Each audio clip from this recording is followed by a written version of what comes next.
Hi everyone. Today we are going to talk about percents as proportions, and we are really looking at what is it that we can do when we have percents that can make them easy. As proportions, it saves us a lot of conversions rather than using equations. And so think about percents. We've got these two kids, one who has an A, one who has an F, and both of them scored 8. What is it about one student being happy and the other student not? Our girl, she's happy. She earned 8 on her Spanish quiz, got an A.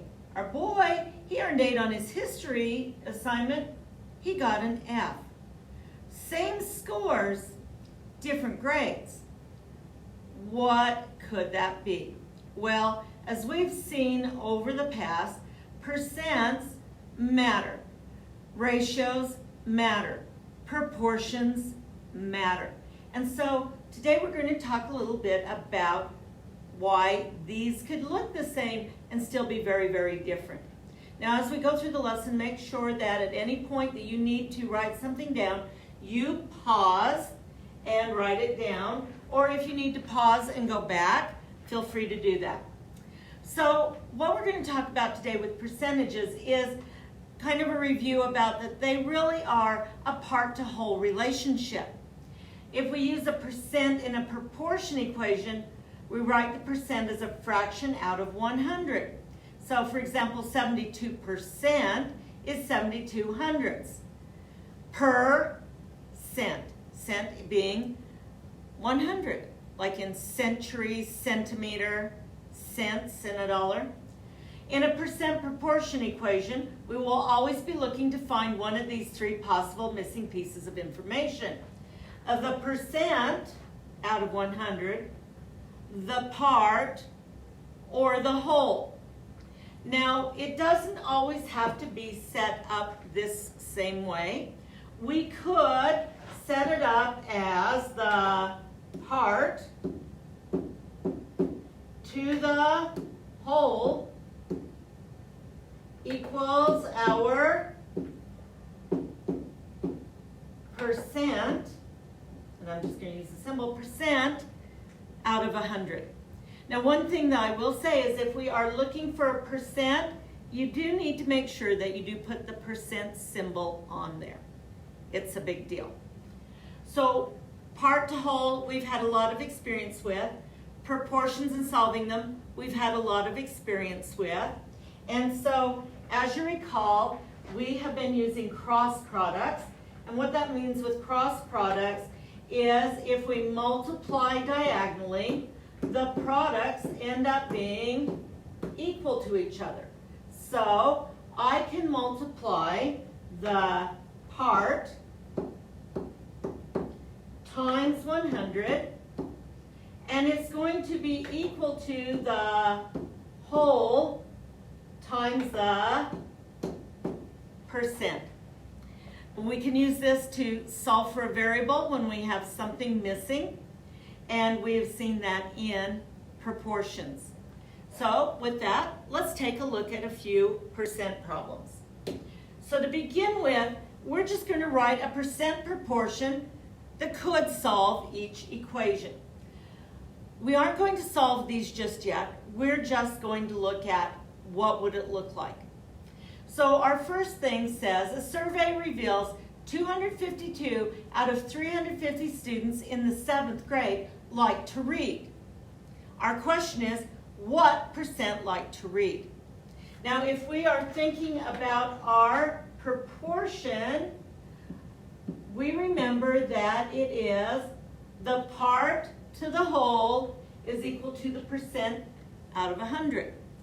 Well, as we see there, it says we have 252 out of 350 students. 252 will be our part. 350 will be our whole. We know that we have 100 here, and it asks us what percent. Well, when we don't know a value, we use a variable. And we're going to use the variable P on this one for percent. Now you could use X, you could use N, you could really use any variable that you wanted to, but I just chose P for this particular one because we don't know the percent.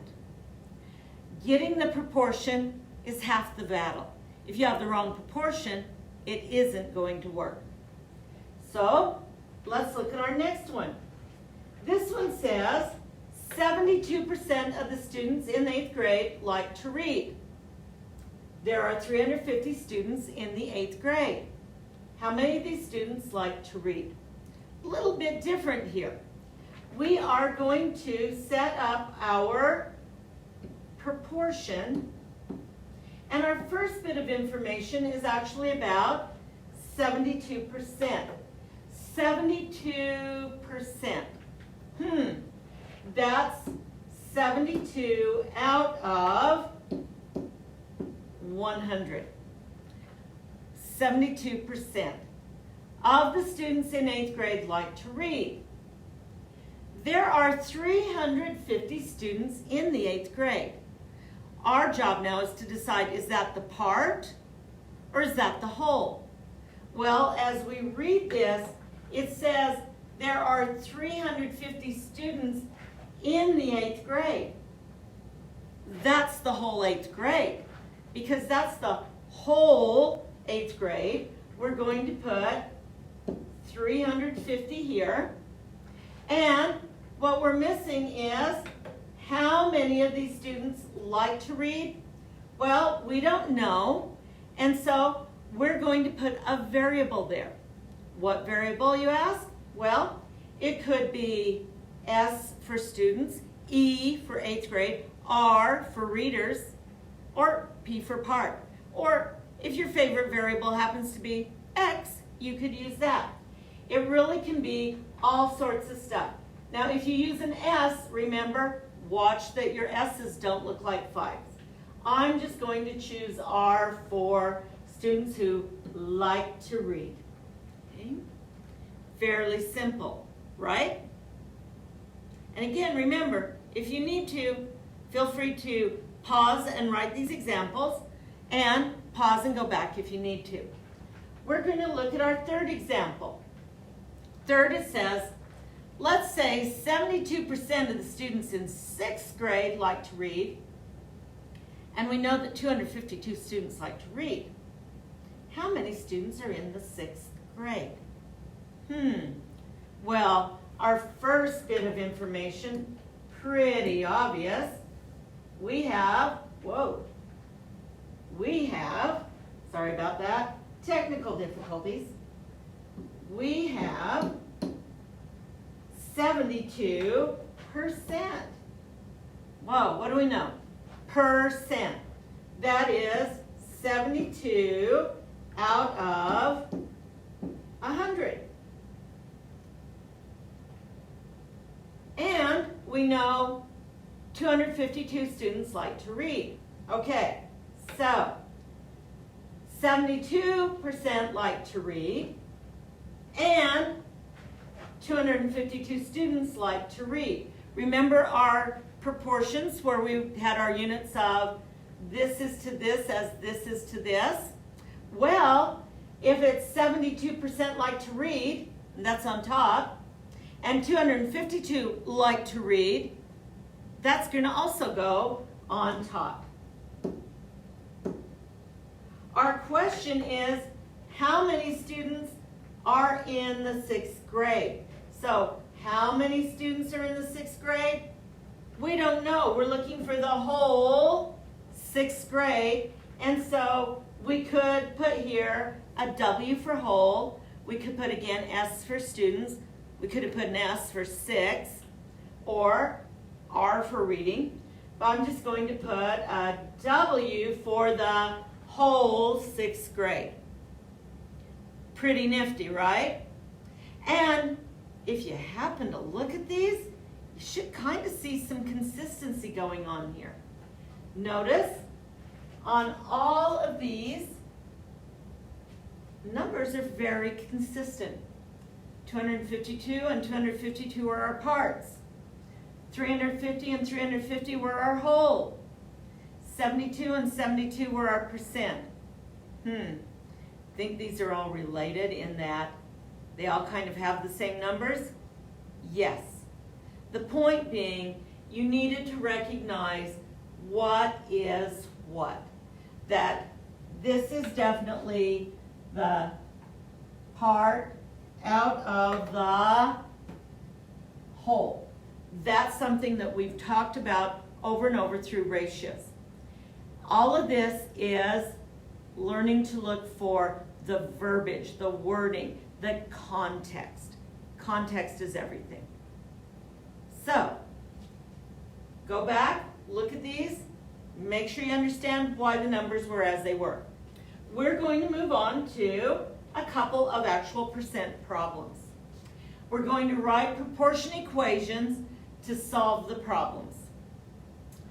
Our first problem says you are taking a science test and you get 32 problems correct.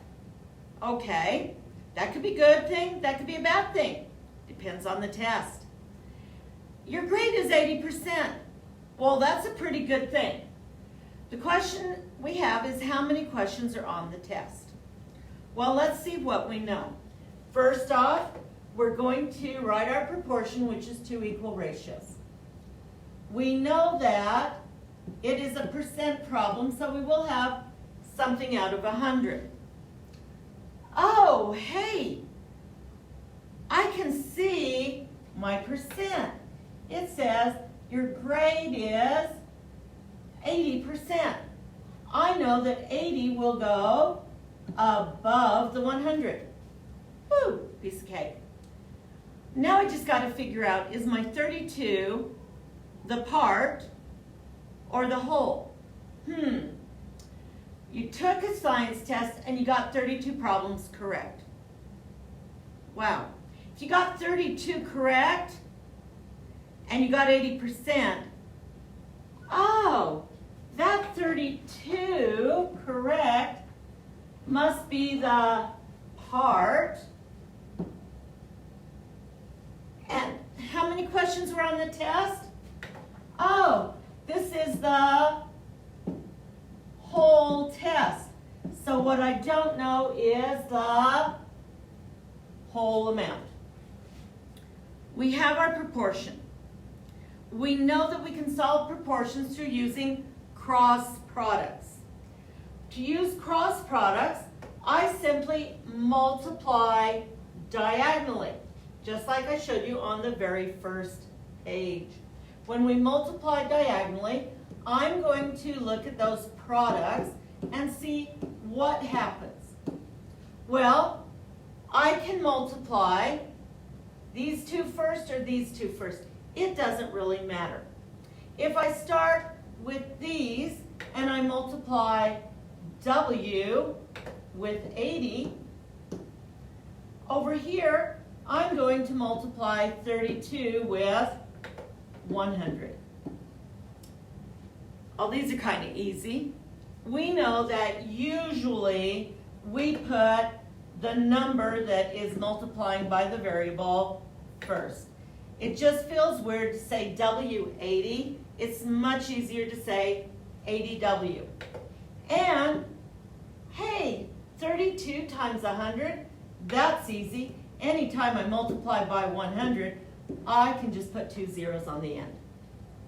I now have a multiplication equation with a variable in my equation. I need to isolate my variable, which means I need to get rid of times 80. Well, what undoes times 80? Oh, divide 80. When I divide 80 though, remember, it's not balanced, and equations have to remain balanced to be equal. So what I do to one side, I do to the other side. 80 divided by 80 is worth 1. 1W would be W. Oh, 3,200 divided by 80. Now I know some of you might do this little shortcut and say, oh, I could cross off a 0. When you cross off a 0, it's like saying 320 divided by 8. That's okay. You're really dividing both of them by 10. You're simplifying the fraction. And either way, it's still kind of easy to divide. We know that 8 fits into 32 4 times, and 0 divided by 8 is 0. So when I'm solving the equation, my variable equals 40. But I need to answer the question. The question was how many questions were on the test, and I would write that in a sentence saying there were 40 questions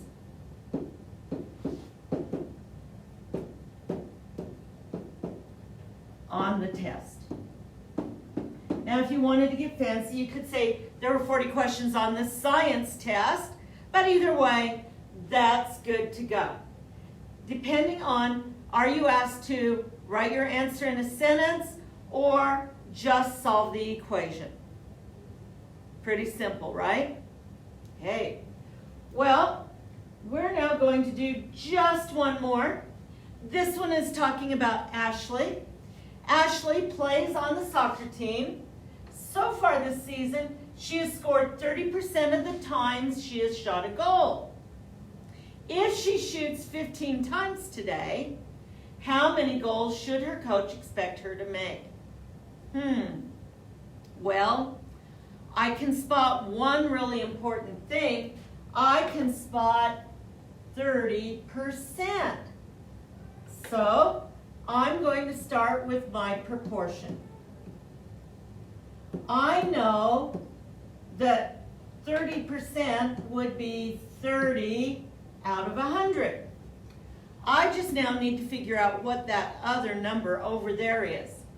It says, if she shoots 15 times today. Is that how many she scored? No, that's how many she tried. So she scores out of the number of times she shoots. Okay, so if she shoots 15, this must be the whole. Okay, that's all of the times she tried to make a goal. So 15 is going here, and we're going to put up here the number of goals that her coach expects her to make. Let's just use G for actual goals she makes. So the goals she makes out of 15 is equal to 30%. We now are going to do our cross products. And again, it doesn't really matter which way you do these. You can do either way. So if I wanted to multiply this way, I could say 100 is going to multiply by G, and that way will be 15 multiplying by 30. If you did the other way, you would have 100 and G over here, you'd have 15 and 30 over there. It really doesn't matter which side it is as long as you've got the correct things multiplying by each other and being equal. Now, to simplify it, 100G. Oh, that's pretty easy. Over here though, 15 times 30. I might need to do a little bit of multiplying. 15 times 30. Well, that's not too tough. You actually could write that out, 30 times 15, and just multiply those together. When you do 5 times 0, 5 times 3, 1, 0 there before we multiply, and then 1 times 30 is 30. So what we end up with is 450. So 100G equals 450. Now, I need to get G alone. To get G alone, I am going to divide on both sides. So when I divide on both sides, I'm going to divide by 100. Dividing by 100, this gives me 1. We then have G, and I know, you're going, well, get rid of the zeros on the end. I can do that. When I do get rid of the zeros, that would be 45 divided by 10. 45 divided by 10 would be 4 5/10. Or, if I simplify it, G equals 4 1/2. And you're right. Great, I just found G. Okay, but it says, how many goals should her coach expect her to make? Seriously? Is Ashley going to possibly make 4.5 goals? How do you even score half a goal? That just doesn't work. You cannot score half a goal. So we have to think about, well, what is that in reality? So in reality, Ashley should score